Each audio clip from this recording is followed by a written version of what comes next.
now we're going to get to my favorite thing of the night. Every time I do one of these things, I try and kind of pick out a player that I really loved watching.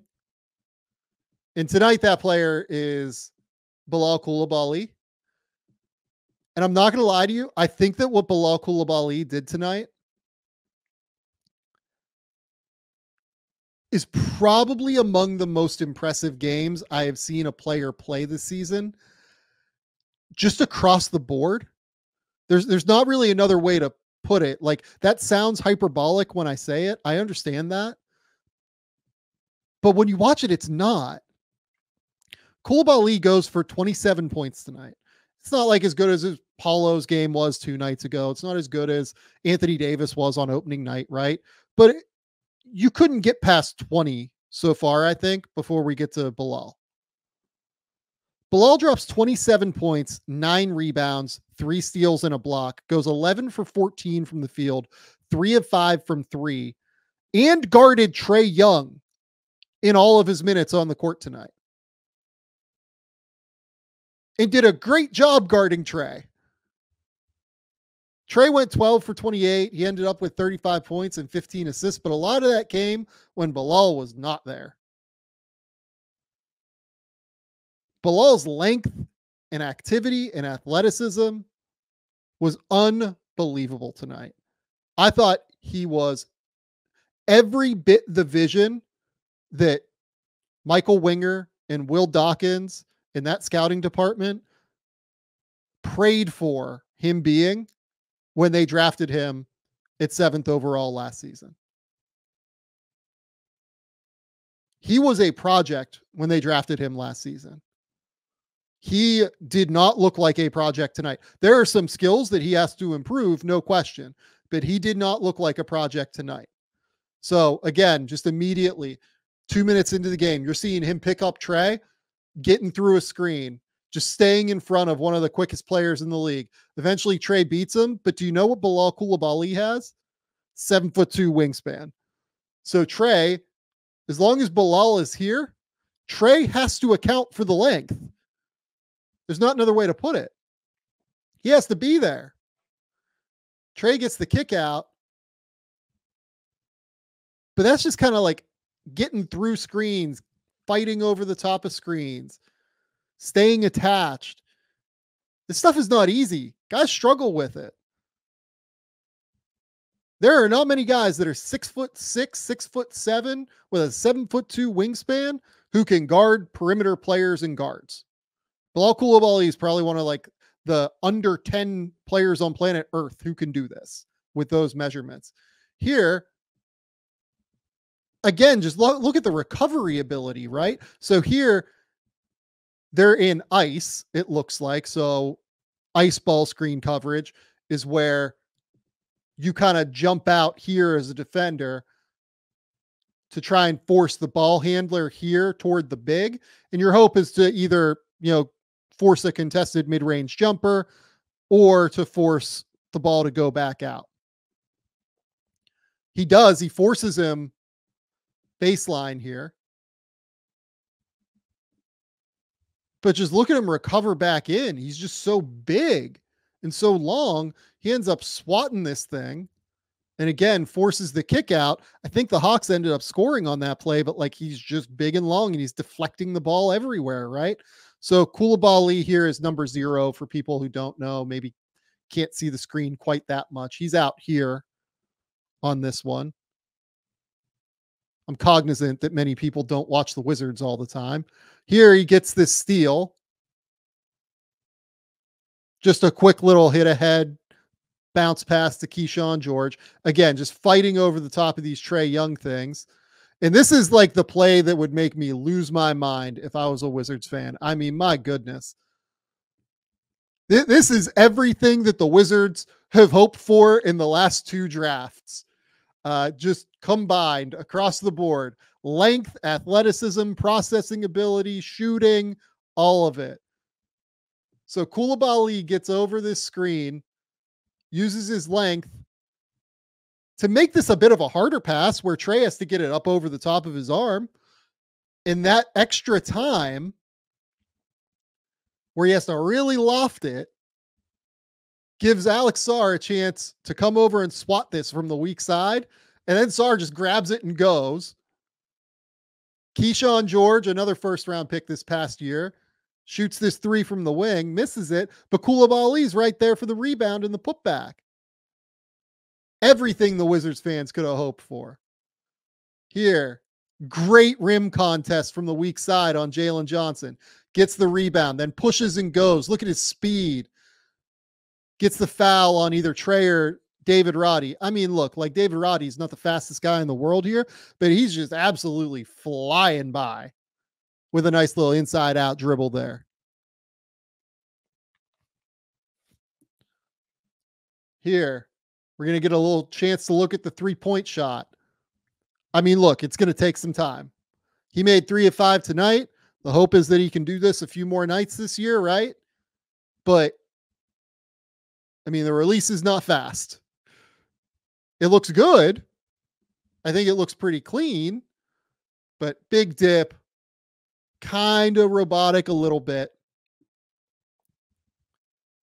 It's going to take some time for him to become like a real fluid shooter, but has the arm underneath the ball, has a pretty clean release now. At least from the corner, if he's open, I feel like it's probably okay. I mean, Bilal, again, just out in transition, throwing down dunks. I put this one on here because I do think it is a statement of where the ball handling is. We've already seen him lose the ball once in transition, a little bit briefly on an earlier clip. This one, you can kind of see like it's just a little bit loose right now. He's still 20 years old. Like he's really, really young. It's going to take a minute. He actually still might even be 19, if I'm being honest. For some reason, I think he might be a November birthday, but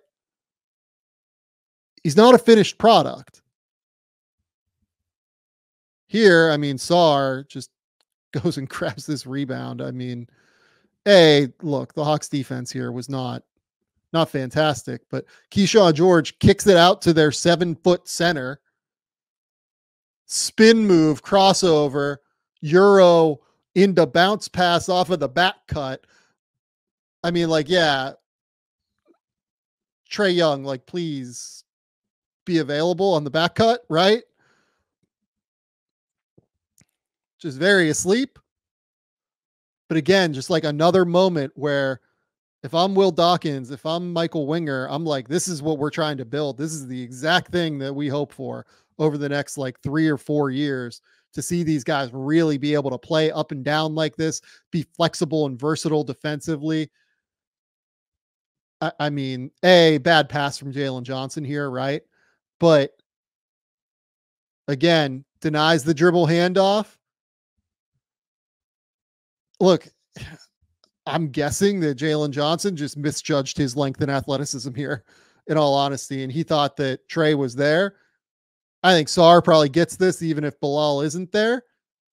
But now we're out in transition again, and we're hitting Sarr, and then we're throwing down afterward.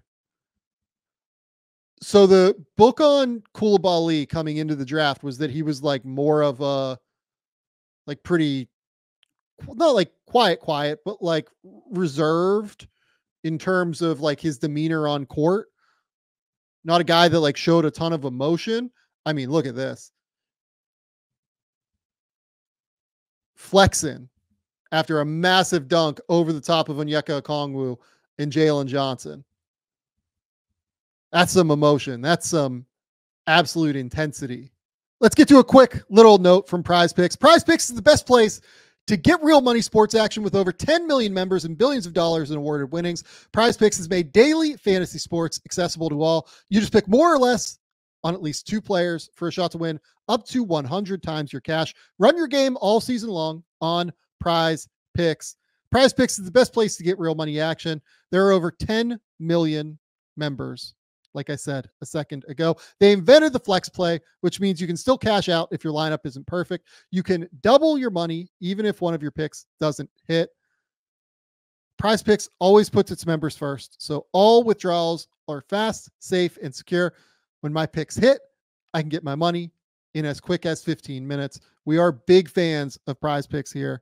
We absolutely love the app and what they're doing for the daily fantasy sports scene. Download the app today and use code Game Theory to get $50 instantly after you play your first $5 lineup. Download the app today and use that code Game Theory to get $50 instantly after you play your first $5 lineup. Prize Picks, run your game. I mean, if he's this dude, like their rebuild shifts into a totally different gear if Bilal Coulibaly can string together games like this regularly. Now, this is an outlier game for Bilal. This is his career high in scoring. He did a great job on Trae Young tonight. Like, to this point so far, this is an outlier game for him. Having said that, what I will say is he came into the night averaging 16 points, 5 rebounds, and 3 assists, shooting 50% from the field, 36% from 3, and 81% from the line. He had 17 against Atlanta 2 nights ago, and he had 23 against Cleveland on the 26th, which was Saturday. He was really, really good in their previous 2 games. If he strings together games like this, like night after night after night, he is one of the most interesting young wings in the NBA. Last year, he did not feel like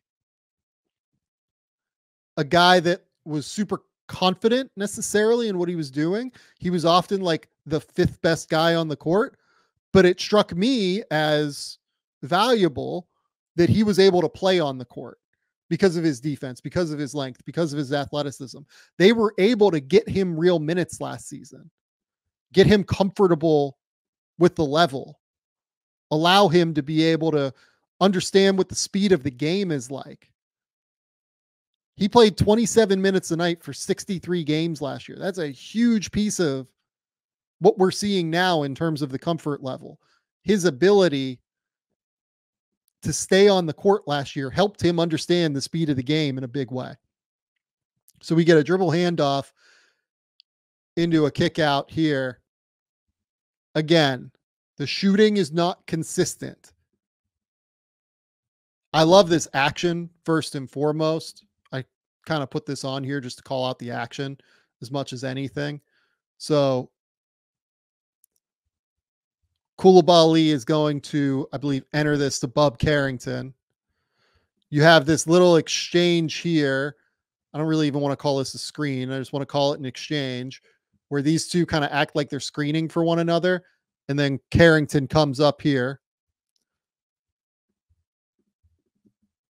Coulibaly filters to the corner. Because of that little previous exchange,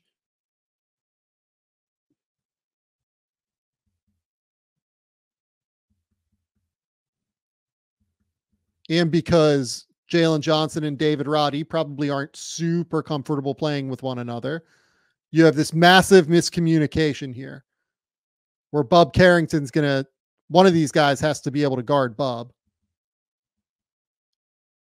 And Trey's like, oh shit, nobody's guarding Bub. Both of these guys are in the same spot here in the paint now.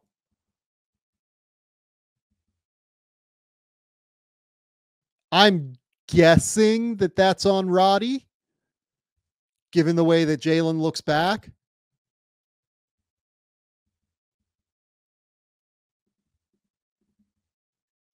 But I would need to know what their scheme is that they're trying to execute.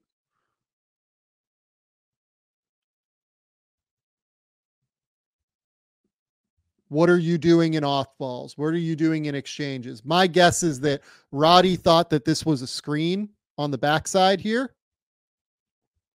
And Johnson was like, it's not a screen. And that led to a miscommunication. Johnson tries to go through. He sees, oh shit, Roddy didn't go with Bub. What are we doing? What are we doing? And now they're kind of talking back and forth to one another. Ends up being an air ball, though, because Coulibaly, inconsistent shooter right now. Like, there are going to be misses here that are wild and all over the map. There are going to be makes that look great. Again, like big ball dip. The shot release point doesn't always look the same every time. It's a process for Bilal, for sure. Again, uses his length to make it a little bit harder on Trae Young. And now we're just out.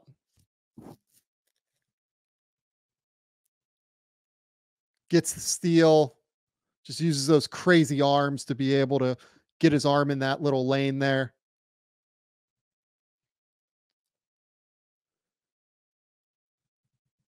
Gets bumped by the screen there and still recovers into the play. This is like the absolute perfect embodiment of what Coulibaly can do with his recovery, with his speed and with his athleticism and his length, particularly.